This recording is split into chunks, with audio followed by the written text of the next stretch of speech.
parties to the conflict to comply with Security Council Resolution 2728, We acknowledge the opening of additional border crossings by Israel. This must translate into massive and sustained increases in humanitarian aid reaching those in need. We repeat our demands for an immediate humanitarian ceasefire leading to a sustainable ceasefire. Hostages must be released, civilians must be protected, and aid must flow. Thank you. I thank the representative of Australia and pass the floor to the representative of Poland. Madam President, Poland follows with great concern the current devastating crisis in the Middle East. We know very well the consequences of war, invasion, and terror, which are felt for generations. This day, we have been profoundly shocked by deadly strike on World Central Kitchen convoy, which took lives of 7 aid workers. One of the fatal victims of the attack was a Polish citizen, Damian Sobul. Madam President, please allow me to say a few words about our citizen, Mr. Sobul. He was a volunteer with a long-standing commitment to humanitarian causes, who was involved in providing aid to people not only in Gaza, but also in the other parts of the world, including Turkey, Morocco, and Ukraine. Please allow me, Madam President, to convey from this chamber our deepest condolences to the family and friends of Mr. Sobul. We extend these condolences to the families and close ones of all other humanitarian workers who have lost their lives in this horrific event. May their souls rest in peace. The details of attack revealed by media are deeply disturbing. The strike happened along the road used to transit aid through Gaza, which was supposed to be a deconflicted area. In spite of the fact that the transport had been notified to the Israeli army, it was hit 3 times by the IDF. Madam President, on October the 7th, Poland was shocked by the Hamas brutal attacks. Polish authorities at all levels have condemned them in the strongest possible terms. Our position remains unchanged. We see the use of innocent civilians as human shields as particularly repulsive, and we constantly call for a release of all hostages without any preconditions. We constantly stress that Israel, just like any other state, has the right to defend itself. But we also stressed that the right of self-defense must be exercised in full compliance with international law, including international humanitarian law. Therefore, self-defense must not result in the suffering of the innocent civilians, nor in the death of those who come to help them. And this is why, since the very beginning of the escalation of the conflict after October the 7th, Poland reiterates that it is imperative to address humanitarian needs of civilian population suffering in Gaza. Madam President, for decades, Poland has been active in humanitarian and development aid projects in the Middle East, with particular focus on Palestine and Lebanon. But it is important to stress that humanitarian help cannot be provided without safe access and safe working conditions for the United Nations Humanitarian Agency and international humanitarian organizations. Humanitarian workers must be protected at all times in line with international law. Meanwhile, the members of humanitarian organizations in Gaza are in constant danger and are not able to perform their work. Madam President, today we pay tribute to the heroism of Damian Sobul and his commitment to helping those suffering and those in need. We also pay tribute to all other employees and volunteers of humanitarian and aid missions who sacrificed their lives. International law must be upheld, and even in the times of conflict. Resolutions adopted by the Security Council regarding the humanitarian situation in Gaza must be respected. There are common values and rules. In this vein, we call on Israel to conduct a swift, full, and transparent investigation and hold those responsible fully to account. To conclude, Madam President, Poland reiterates its unwavering commitment to peace and stability in the Middle East. We are strongly in favor of a robust coordination of all efforts to restore calm in the region. Preventing regional spillover and restoring calm in the Middle East is now more urgent than ever before. We believe that the UN community should be able to develop a common position on this extremely important issue. Otherwise, the escalation and spreading of the conflict may have devastating and long-lasting consequences that we all would like to avert. And I thank you, Madam President. I thank the representative of Poland. There are no more names inscribed in the list of speakers. The meeting is adjourned.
we have time and again highlighted the fact that deconfliction and notification mechanisms are not functioning, resulting in serious compromises to the safety and security of humanitarian workers in the Gaza Strip. Consequently, more than 200 aid workers have been killed in the occupied Palestinian territory since October 2023. These indiscriminate killings of humanitarian personnel are an egregious illegality which must be investigated and the perpetrators must be held accountable.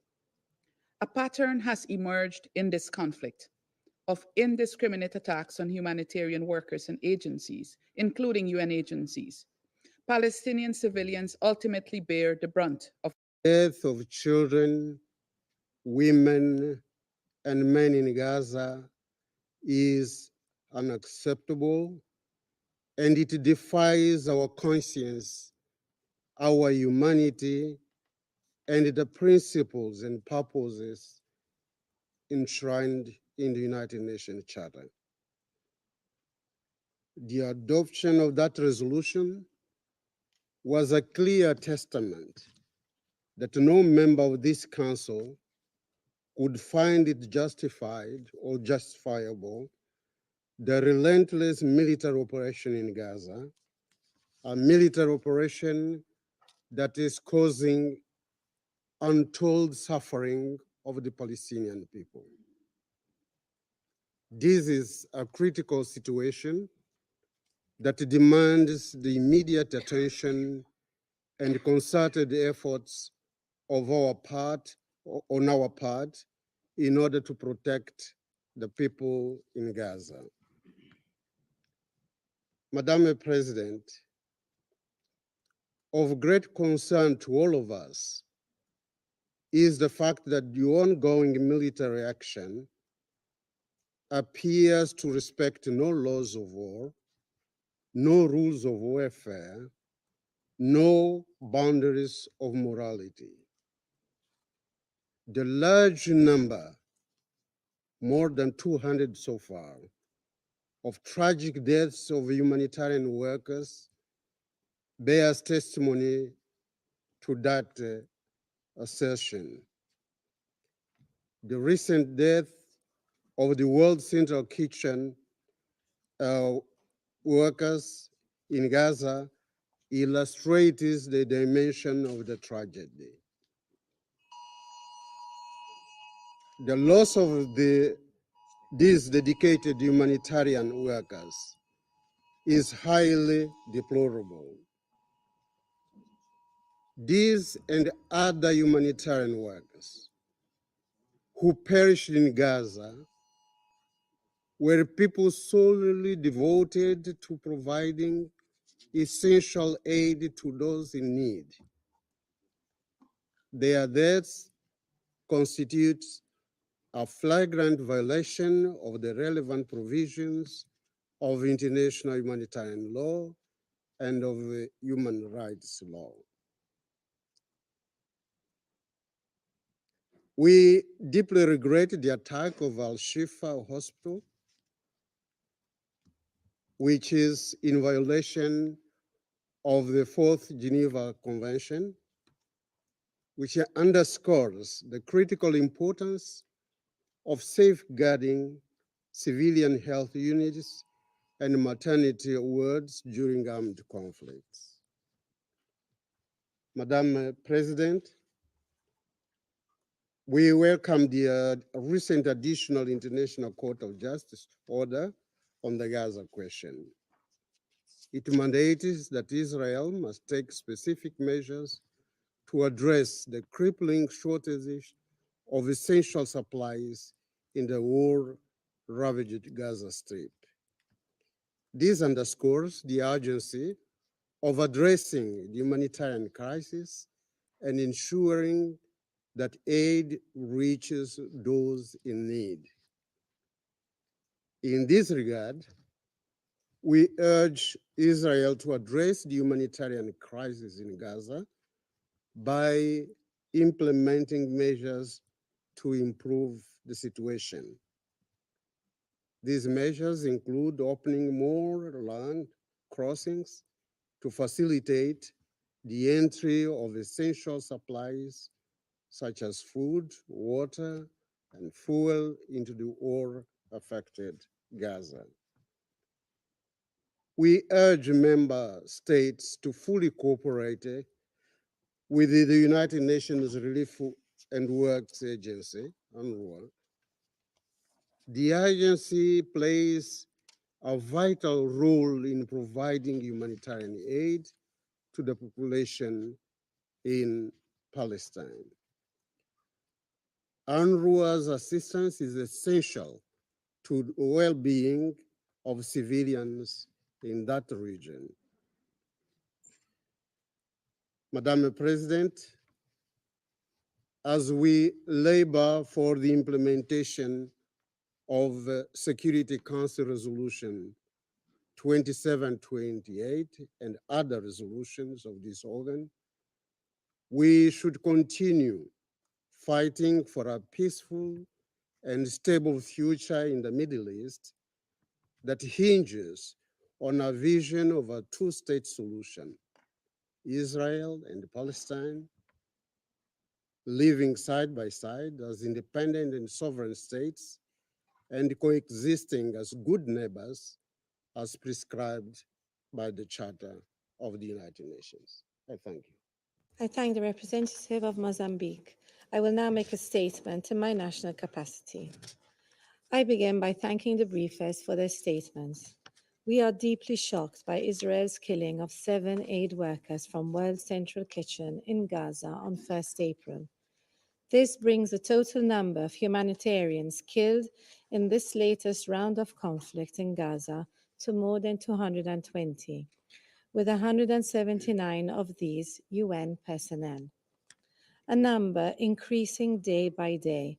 We express our sincere condolences to the loved ones of all those UN and humanitarian personnel killed in Gaza. Malta calls for a thorough, independent, and urgent investigation into this completely unacceptable event and all previous ones. Accountability for any violations of international law, including international humanitarian law, must be ensured. Perpetrators must be held accountable. The latest attack once again underlines the urgent need for an immediate and permanent ceasefire.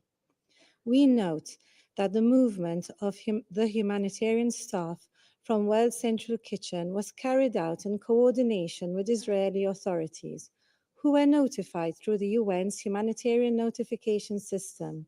All procedures were followed, and yet this attack still happened. We stress once again that these systems are in place to ensure that these exact incidents do not take place. We recall the international humanitarian law obligations of all parties to protect humanitarian workers. Strikes on humanitarian workers are unacceptable, especially when these are providing much-needed humanitarian assistance to civilians in need. It is clear that more must be done to ensure full compliance with these obligations.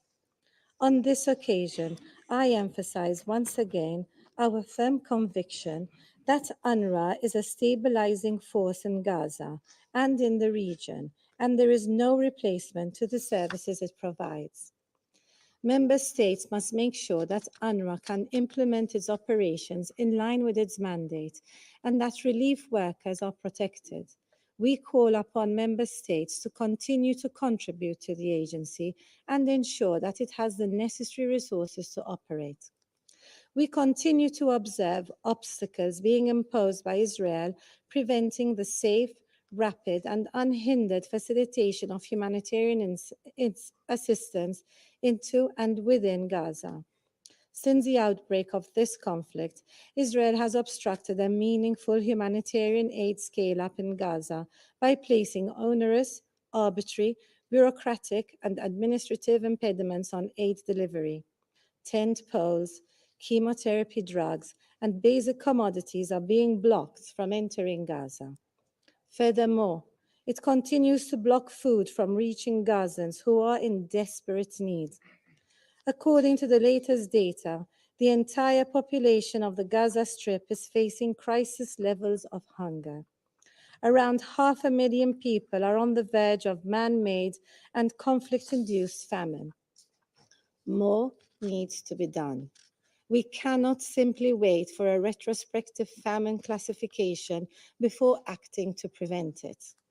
Within this context, we deeply regret that the World Central Kitchen has now been forced to suspend its operations and to return large consignments of undelivered food due to the fear of further attacks. Malta underlines that Resolution 2417 clearly states that the use of starvation as a weapon of war may constitute a war crime. We further stress that Israel must facilitate the use of all available routes and border crossings to and throughout the Gaza Strip. The announced opening of the Erez crossing and the Karim Sharam opening and the Ashdod port is a necessary and positive development. The full and rapid implementation of these measures is fundamental. We are also deeply shocked by images of the aftermath of the Israeli military siege on Al-Shifa Hospital. Any systematic targeting of civilians using hospitals and medical facilities or their improper use by the parties is in direct contravention of international humanitarian law and Resolution 2286. This resolution, as well as all other Security Council resolutions, must be respected and implemented. Finally, Malta reiterates its firm position that de-escalation and dialogue are the only ways to allow the necessary space to relaunch negotiations for a just, comprehensive, and peaceful resolution of this conflict based on the two-state solution along the pre-1967 borders. I thank you. I now resume my function as President of the Council. The representative of the Russian Federation has asked for the floor to make a further statement. I give them the floor. Госпожа председатель, Madam President, несколько минут назад мы just с a few вами minutes стали ago, свидетелями we bore witness попытки циничной, to a беспардонной cynical манипуляции со attempt стороны and наших an inexcusable американских attempt коллег. at manipulation on the part of our В US своем colleagues. выступлении представитель In США his сделал акцент на том, statement, the что US призыв к representative stressed защите the fact that the call to protect гуманитарных работников humanitarian aid содержался в workers заветированном was Россией и contained Китаем американском проекте. a US draft resolution that was vetoed by Russia and При этом он China. лукаво умолчал о том, что Having принятая в said that, итоге he Советом резолюция cunningly kept quiet 2728 также about the содержит fact that подобные UN требования Security Council через Resolution ссылку на 2728 необходимость contains a similar выполнения demand резолюции by 2720, referring to посвященной этой теме. the requirement to implement Resolution 2720 on this very issue. Умолчал он также и о том, что He also справедливо kept quiet заветированный about the нами fact проект that the draft resolution be не vetoed, and содержал rightly требований so. или хотя бы That draft призыва resolution к didn't прекращению contain огня. a requirement or even a call for При a этом он ceasefire. Having said that, фактически the US давал зеленый representative свет de facto израильской gave операции в Рафахе. the green light to the Israeli operation Коллеги, Rafah. мы считаем, что Colleagues, подобным we низким believe стандартам that мегафонной such дипломатии не должно low быть места в Совете standards is Безопасности. something that has no place in the diplomacy of the Security Вместо Council. подобных нечистоплотных приемов наших Instead of коллег из these Соединенных dirty Штатов следовало бы tricks, our colleagues from the сконцентрироваться, US would be Соединенным better Штатам placed to следовало бы focus сконцентрироваться на давлении на Израиль, on а exerting также pressure on прекратить Israel поставки ему оружия, and also to end arms supplies to которых Israel, убивают which палестинцев are на оккупированных being палестинских used to территориях. kill Благодарю вас. Palestinians in the occupied Palestinian territory. Thank you. I thank the representative of the Russian Federation for their statement. I now give the floor to the permanent observer of the Observer State of Palestine.